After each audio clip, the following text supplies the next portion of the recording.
Praise the Lord. आज के Bible मनन का विषय है हम में सीधे मनुष्यत्व का होना क्यों आवश्यक है।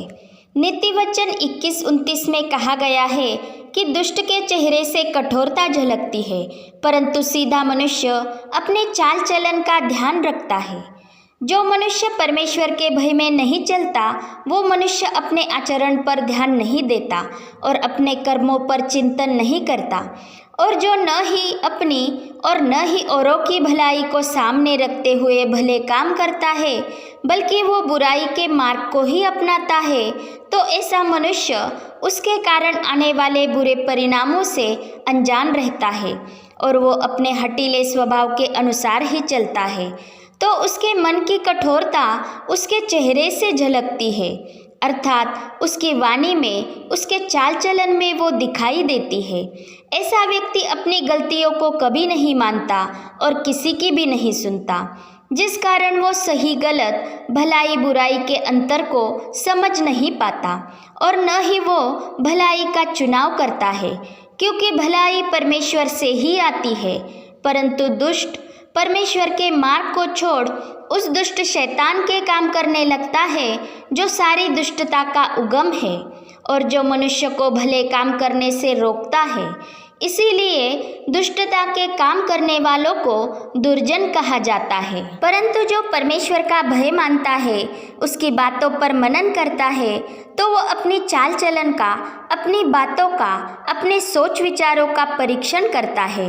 वो हर बात को प्रभु की दृष्टि में परखता है और वो भलाई को ही अपनाता है और बुराई से परे रहता है। धार्मिकता के मार्ग पर ही चलता है, क्योंकि धार्मिकता परमेश्वर ही से आती है। इसीलिए जो प्रभु यीशु से सच्चे मन से जुड़ा हुआ होता है और उसे अपने जीवन में प्रभु और उद्धारकर्ता जानकर उसका अंगीकार करता है, मन फिराकर अपने परमेश्वर के पास लौट आता है, तो वो धर्मी बन जाता है, क्योंकि वो हमारे लिए परमेश्वर की धार्मिकता ही है जो परमेश्वर की ओर से ही हम पर प्रकट हुई है और जो हमारे कर्मों को देखते हुए नहीं वरन उस पर किए गए विश्वास के द्वारा हमें विनामूल्य धर्मी ठहराती है और हमें धार्मिकता के मार्ग पर चलाती है, हमें बुराई से, पाप मार्ग से बचाए रखती है और हम ज्योति में चलने लगते हैं। हम परमेश्वर के साथ संगति रख पाते हैं। परंतु दुष्टों का मार्ग घोर अंधकारमय होता है और जो उस पर चलते हैं वे नहीं जानते कि वे किससे ठोकर खाते हैं। ऐसे लोग परमेश्वर की उपस्थिति में नहीं आ पाते, क्योंकि 1 यूहन्ना 1:6 के अनुसार वे भले ही कहे कि हमारी उसके साथ सहभागिता है, परंतु वे अंधकार में चलते हैं, इसलिए वे ज्योति में नहीं आते। वे दुष्टों के मार्ग पर, उनकी युक्तियों पर चलते हैं।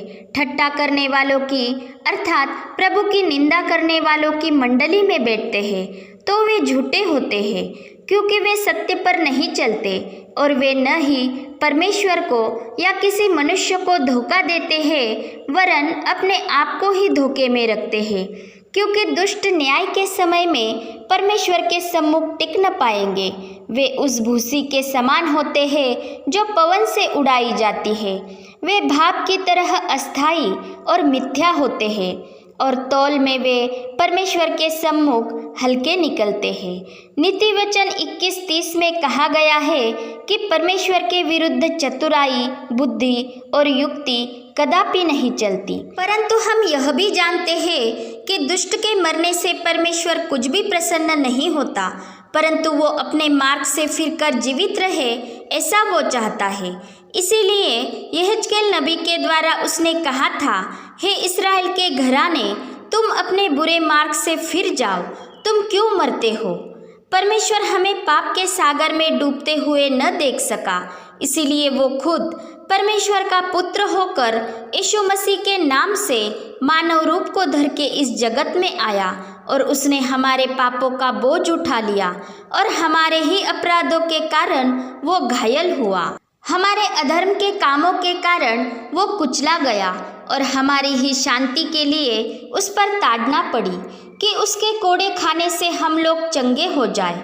वो सताया गया और सहता गया, यद्यपि उसने किसी प्रकार का उपद्रव न किया था और उसके मुंह से कभी छल की बात न निकली थी, क्योंकि वो हमारे पापों के बदले अपने ही देह का एक ही बार का बलिदान क्रूस पर चढ़ाने और तीसरे दिन मरे हुए में से जी उठकर हमारा परमेश्वर के साथ मेल मिलाप कराने इस जगत में आया था। क्योंकि हम पाप के कारण परमेश्वर से अलग हुए थे, उसके मार्ग से हटकर हमने अपने अपने मार्ग बना लिए थे और हम उससे पराये हो गए थे। परमेश्वर ने मनुष्य को सीधा बनाया था, परंतु मनुष्यों ने बहुत सी युक्तियां निकाली और अपने ही मन की कल्पनाओं का पीछा किया। इस कारण मनुष्य अपने उस स्वरूप में बिगड़ता चला गया जिसमें परमेश्वर ने एक सीधा मनुष्य निर्माण किया था। क्योंकि पहला मनुष्य आदम उसके आज्ञा न मानने के कारण मनुष्य के देह में पाप और मृत्यु ने प्रवेश किया है, जिस कारण उसके शरीर में सब प्रकार की बुराइयां, बुरी लालसाएं, बुरी वासनाएं, इन जैसी आत्मा विरोधी बातों के द्वारा पाप राज्य करता है, जिस कारण मनुष्य दुष्ट के काम करता है और शैतान की संतान बनने लगता है और उसकी देह उसके आत्मा पर प्रभुता करती है और उसे मृत्यु की ओर ले जाती है। इस कश्मकश से और मृत्यु से छुड़ाने ही प्रभु यीशु ने अपने लहू से हमारे शरीर को मोल लिया, ताकि हमारे आत्मा का नाश न हो और दूसरी मृत्यु हमारे हिस्से में न आए।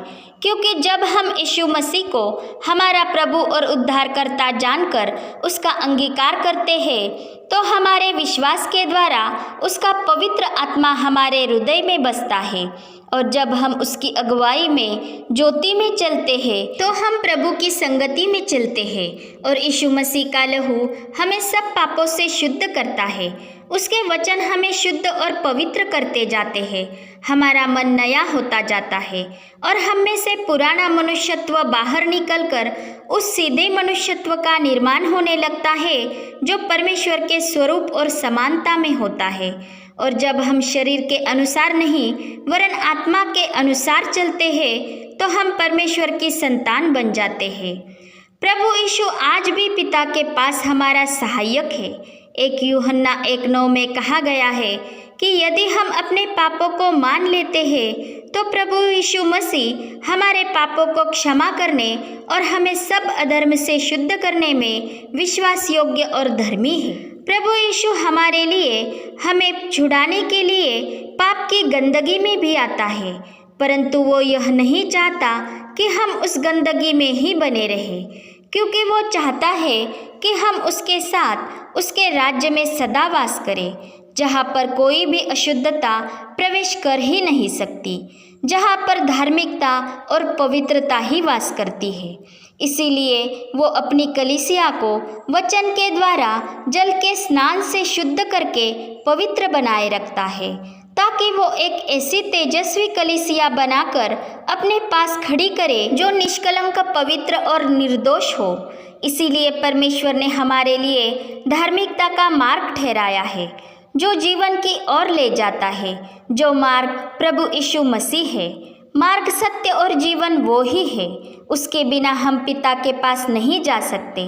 उस मार्ग पर चलकर ही हम परमेश्वर के राज्य में प्रवेश कर सकते हैं। इसीलिए हमें अंधकार के कामों को तज कर ज्योति के हथियार बांध के तैयार रहना है और उसके राज्य की घोषणा करनी है, क्योंकि अब प्रभु यीशु मसीह फिर से हमें उसके राज्य में ले जाने के लिए आने वाला है। इसलिए हमें अपने अंदर के सीधे मनुष्यत्व को बनाए रखना है, जिसे परमेश्वर ने अपने स्वरूप में सृजा है, क्योंकि सीधा मनुष्य परमेश्वर से सच्चे मन से, सच्चे प्रेम से जुड़ा रहता है और औरों से भी प्रेम से चलता है। वो भी परमेश्वर की तरह किसी का विनाश नहीं चाहता और न ही टेढ़ी चाल चलता है या कपट बुद्धि पर चलते हुए किसी की हानि करता है या जानबूझकर किसी का अनादर करता है। और वो न ही किसी से डाह करता है या अपनी मनमानी करता है, बल्कि वो पवित्र आत्मा की अगुवाई में चलता है, उसकी प्रेरणा से चलता है और पवित्र आत्मा की सहायता से ही प्रभु की वाणी को सुनता है। नीति वचन 3:32 में कहा गया है कि यहोवा कुटिल से घृणा करता है, परंतु वह अपना भेद सीधे मन वालों पर खोलता है। सीधे मन वाला परमेश्वर को भाता है। क्योंकि सीधा मनुष्य ही प्रभु के भय में चलते हुए अपने चाल चलन का ध्यान रखता है। पिता परमेश्वर का प्रेम, प्रभु यीशु मसीह का अनुग्रह और पवित्र आत्मा की सहभागिता हम सभी पर बनी रहे। आमीन।